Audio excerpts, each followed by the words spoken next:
Hello, everyone. The piano piece that you just heard is an announcement that it is time to settle down in our seats and prepare for the start of our worship service. Before we begin, I just wanted to make note of I have more announcements than probably time, but one is for today. Today after the service, Karina would love to meet with those of you who might be interested in working with creating a welcome environment for children and their families here. And so if you can check at the back with her at the end. And then another reminder coming up, May 26th, we have a Sunday school for adults. It's going to be at 9:30 a.m.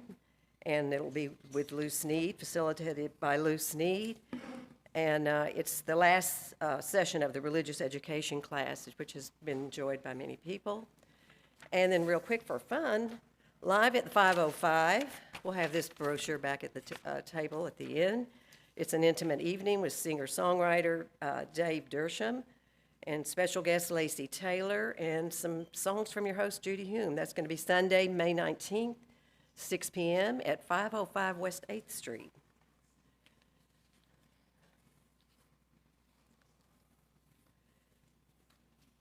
And is John Shaw here? Okay. I see here. He had an announcement. So we're going to go ahead and get started. And if we see him later, we will have him come up.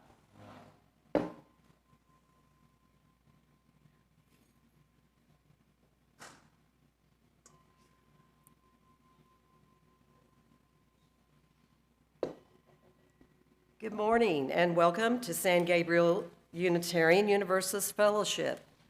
Whether you're here in this sanctuary or watching from home, we are so glad you're here. My name is Diane Dancer, and my pronouns are she, her. And in addition to serving as lay leader, I enjoy doing a lot of fun things like being on the Habitat team, which means digging in the dirt, and doing all kinds of things for all our beds here. We have a team that I've been involved with since 2016, and we ask everybody to enjoy walking around and taking a look at what's going on in this, with all the rain and the lovely weather. We have a lot of wonderful things going on out there. Today, we are very fortunate to have Carrie Holley-Hurt with us. Carrie's going to be graduating from seminary, and guess what? It's this afternoon is when she graduates. And because of that, yes. We're so grateful that she's here to lead our flower communion. Welcome, Carrie. Congratulations, and thank you for being here with us today. San Gabriel is a member congregation of the Unitarian Universalist Association. There are over 1,000 UU congregations in the United States. All of us together are working for a just, peaceful, and sustainable world. Sustaining each other here in community is the first step down the long road of that important work. We especially welcome any guests today. If this is your first time here, thank you for coming. We hope you'll stay after the service for coffee and conversation. And if you would like to know more about us and learn about upcoming events, please fill out the visitor's card in the seat back pocket in front of you, and sign up for our newsletter. Please know that whoever you are, wherever you are from, whomever you love, wherever you are on life's journey, you are welcome here. Let us greet this day in song. Our opening hymn is number 78, Color and Fragrance, in the gray hymnal, and lyrics will be projected up on our screen here. We are going to sing verses 1, 4, 5, and 6. Joe will play it through once as an introduction. Please rise and body your spirit as you are able.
Good morning.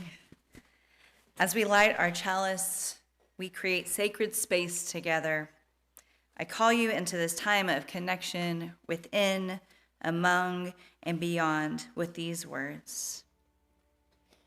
On this day, when we remember who we are through the ritual of Reverend Norbert Chapek, let us remember that our chalice is a symbol of our commitment to one another, a commitment to a free and responsible search for truth and meaning, a commitment to ourselves, a commitment to a more just and loving world. When we light this flame, we remind ourselves of the flame that exists within us, a flame that we kindle and stoke together. And now it is time for our Wonder Box. I believe Karina is here to share something with us.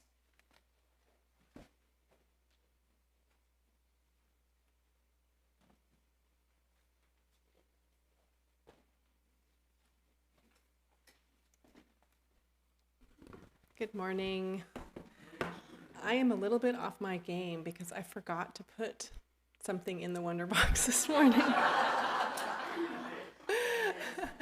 I think that's a first. But I think you all could guess what might have been inside the Wonder Box if I were to open it. Can I hear what you think might have been in there?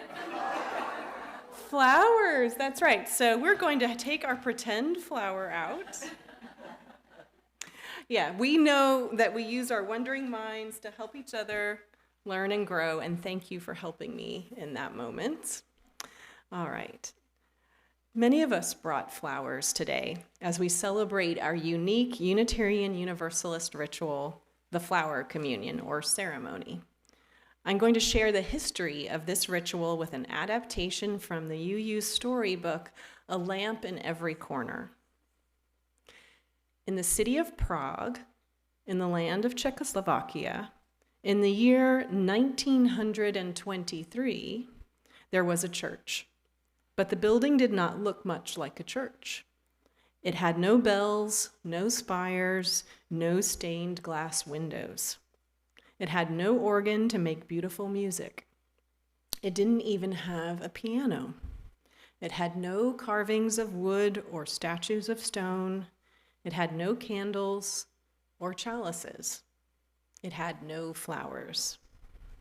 The church did have some things. It had 4 walls and a ceiling and a floor. It had a door and a few windows. It had some wooden chairs. But that was all, plain and simple. Except the church also had people who came to it every Sunday. It had a minister, and his name was Norbert Chapek. He had been the minister at the plain and simple church for 2 years. Every Sunday, Minister Chapek went to church and he spoke to the people while they listened, sitting quietly and still in those hard wooden chairs. When he was done speaking, the people talked a little bit among themselves and then they went home.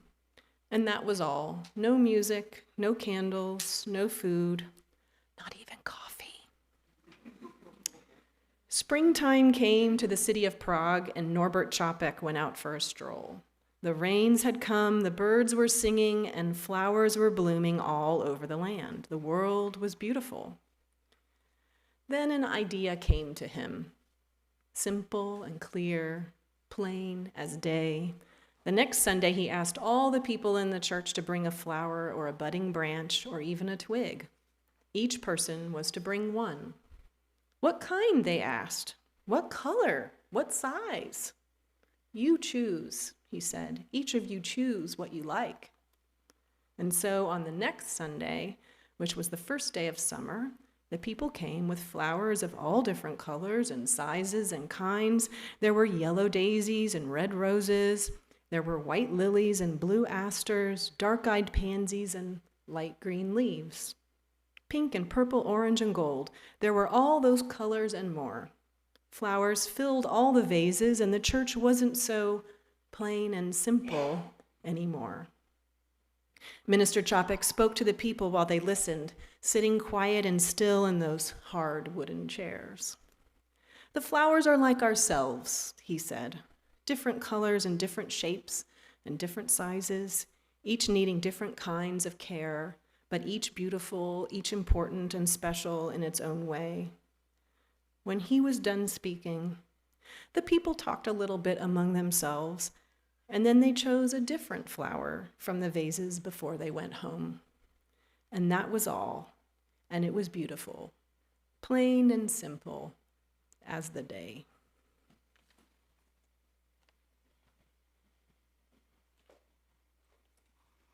And now let us bring forward the beautiful arrangement of flowers that we've created.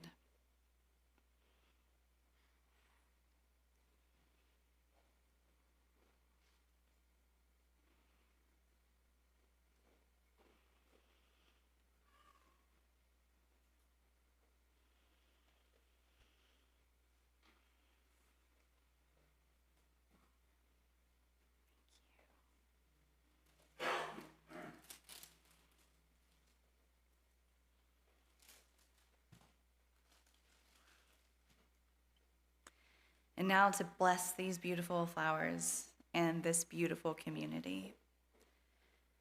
That what draws us together, that which draws us to truth and to beauty and to compassion.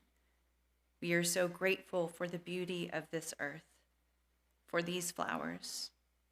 We are so grateful for the beauty of our religion and for this community. May today highlight the beauty we have and are surrounded by. Bless these flowers and the sacred time of being together in community. May it be so. And now, as they come around, they're going to be passed around in baskets. Take a flower as a reminder of the beauty in you and the beauty of this community.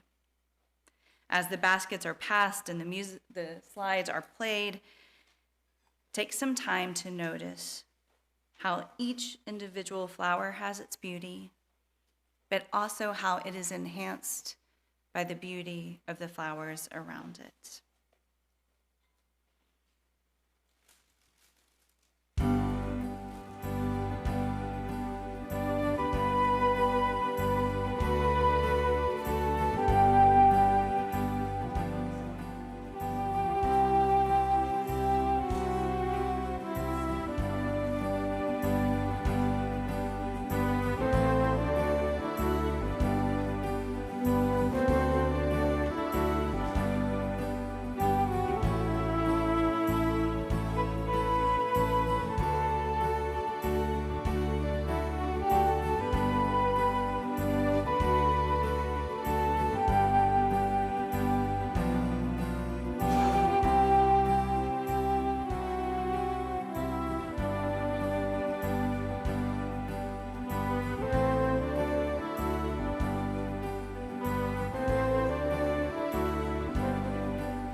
It's lovely to see a flower in everyone's hands. And if young people would like to go with me to the little house with me and Hush to do some time together there and discuss, we can do that, or you're welcome to stay in the sanctuary too. I'll be at the back.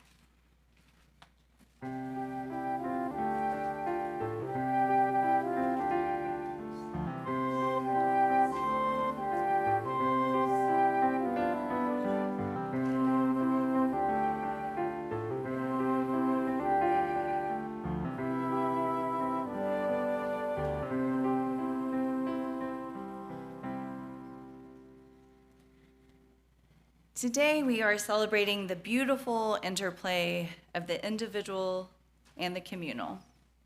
In that spirit, let us take some time to hear one another, to hold one another in our joys and in our sorrows. Now is the time for sharing how you are feeling, what's on your heart, what joys or gratitude you would like to lift up, what pains or concerns you would want to ease through their sharing. Let's create a circle of caring together.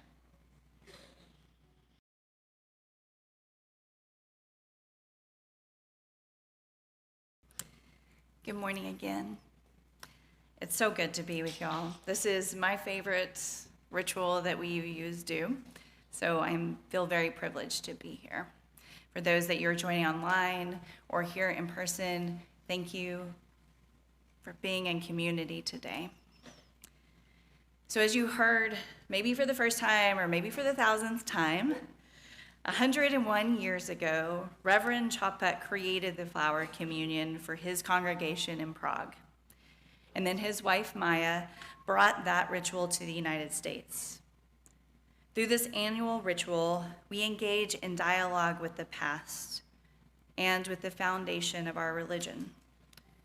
We take time to contemplate what we, as a part of a living tradition, continue to create.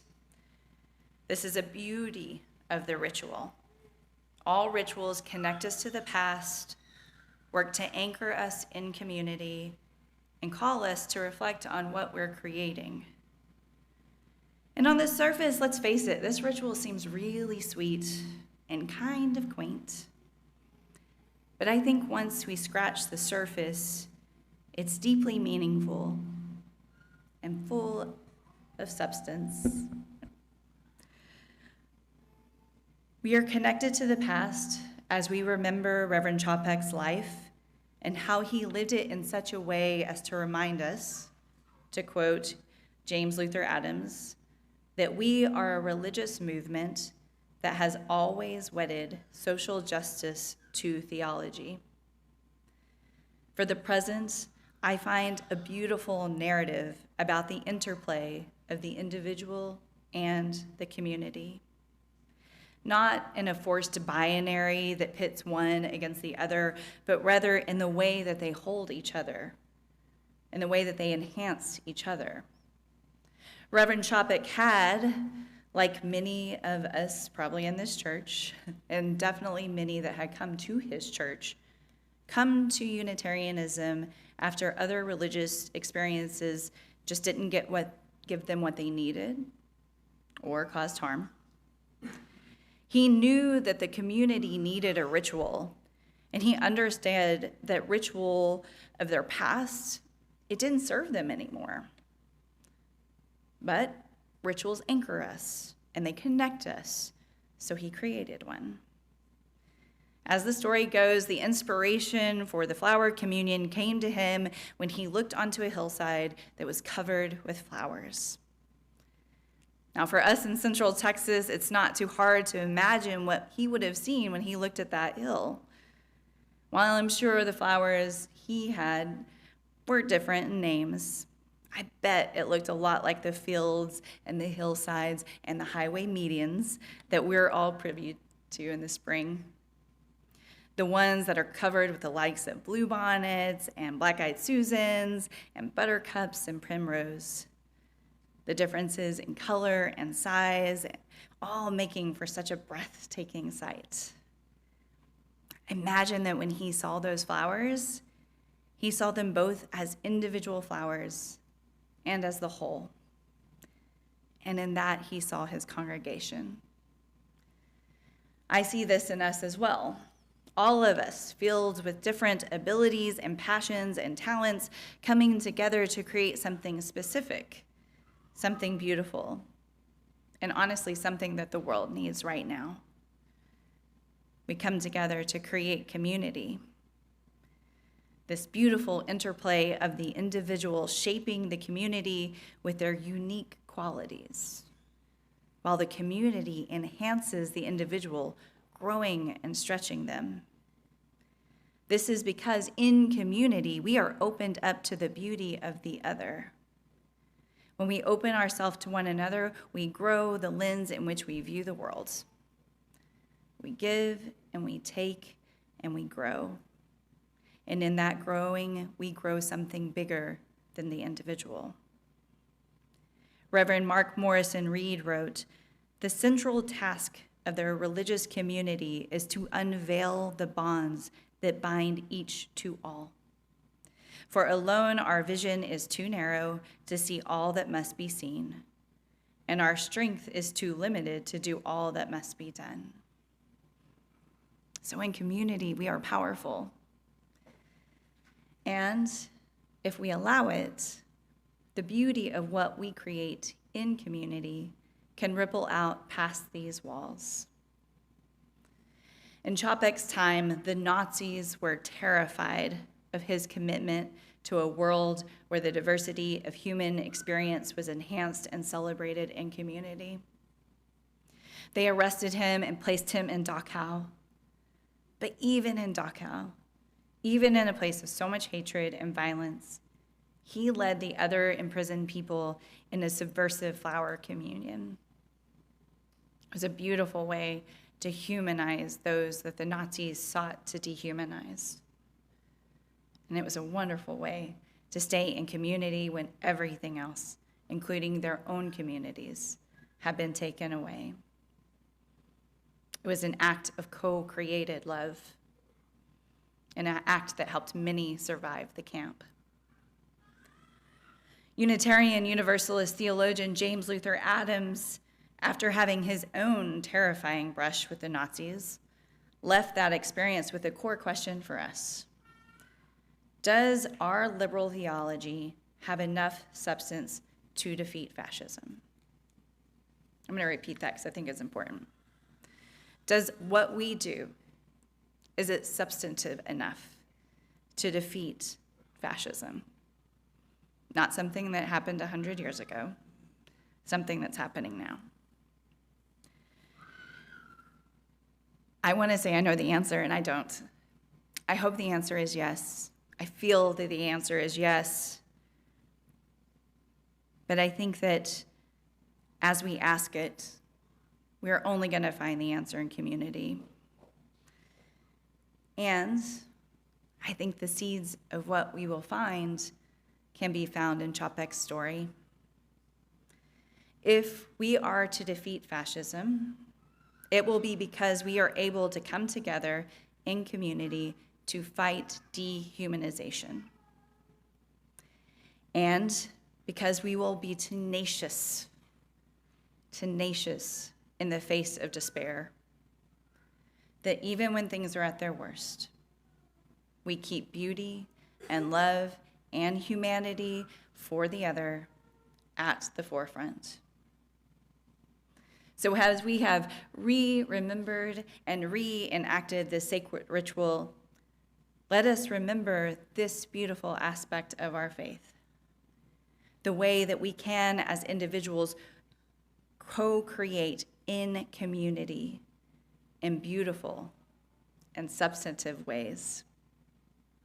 The ways that the individual's humanity is held and the way that the humanity shapes our communities, and how the love we create in this community can ripple out past these walls.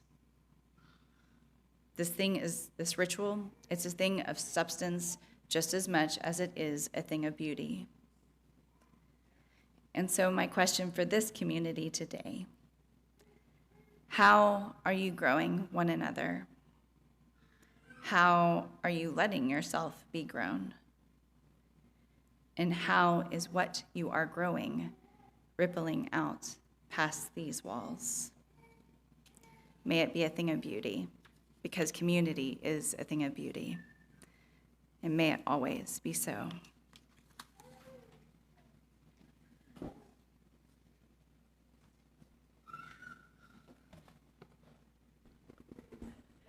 We take an offering each week to sustain this space that we call home and to support the work of our fellowship. If this is your first time here, please feel free to let the plate pass you by. And if you filled out, your presence this morning is a wonderful gift in itself. Thank you for coming. And if you filled out a visitor card, you can put it in the plate.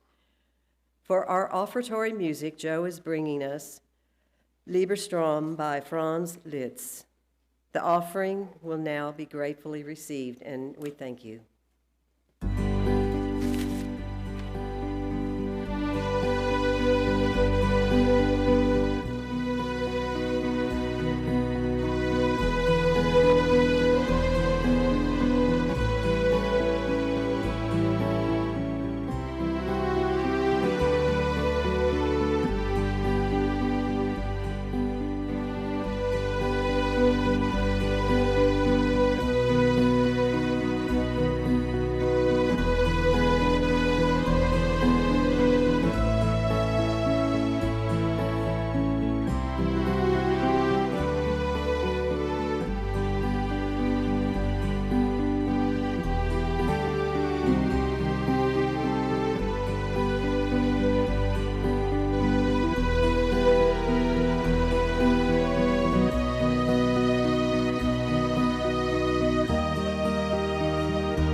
As we close our sacred time together with the extinguishing of the chalice, I offer you these words by the Reverend Norbert Chapek as a benediction.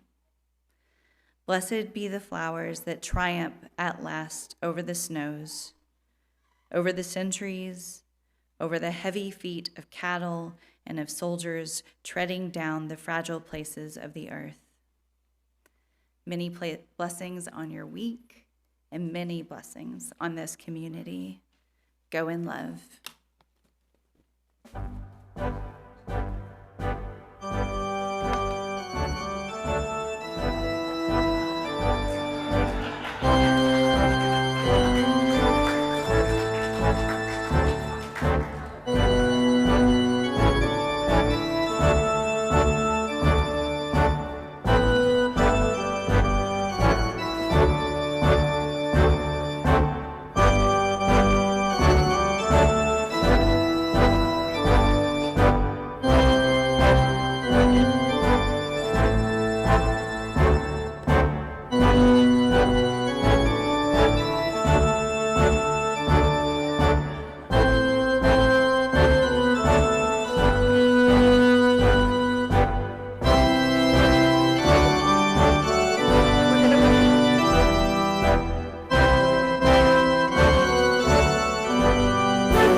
Before we close, Well, first off, I wanted to thank you again, Carrie, for being with us today. We appreciate so much the guidance you gave us during this special service. I remind the congregation that Carrie needs to be on her way to her graduation ceremony down in Austin at this time, and hopefully that wonderful piece just played shows our appreciation for her work. Joe, that was fabulous. Thank you. And before we leave, I had one announcement that didn't get made. John Shaw, could you come up as we close out and do an announcement for us? Thank you. I just want to talk real quickly about the pledge drive. The pledge drive is officially over for now.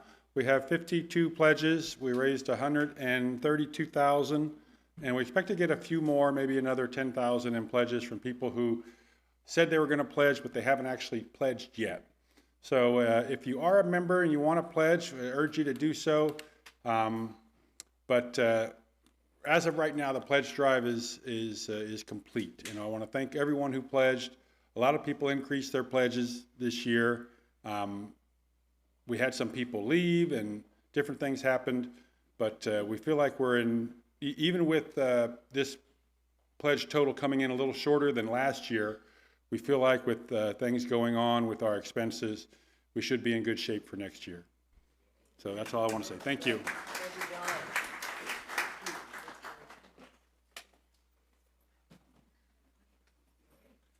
All right, let's all have coffee and conversation and some goodies. There's some really good stuff in there in the room.